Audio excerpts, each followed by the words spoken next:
దేవుని మందిరము, ప్రార్థనా మందిరం. అందుకే శేఖరంలో చెప్పబడింది, my house shall be called the house of prayer to all.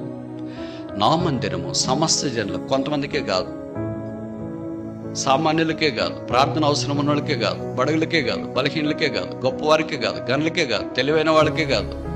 My house shall be called house of prayer for all, అందరికీ. అందుకే భగత్ సింగ్ గారు మందిరాల్లో నిర్మాణం ఆరంభమైన తర్వాత వారికి పేర్లు పెట్టిండేది ఏంటంటే అంత prayer hall, prayer hall, prayer hall లేదా prayer house. Bethel prayer house, Zion prayer house, Bethlehem prayer house, ఇంకేమేం పేర్లు ఉంటాయి, Berea prayer house, Beersheba prayer house. అన్నీ ముందు మాత్రమే మార్చినాడు, వెనకదేం మార్చేది ఉండదు. అన్నిటికీ prayer house, prayer house, prayer house. ఎక్కడి నుండి తీసుకున్నాడు మరి? బైబిల్లో నుండి. అంత చిన్నది కూడా బైబిల్లో నుండేనా?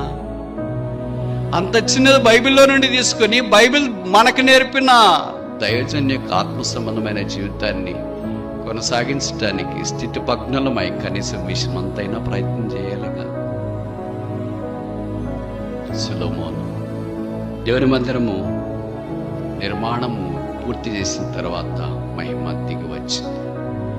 The glory of the building, అది మందిర నిర్మాణం యొక్క మహిమ.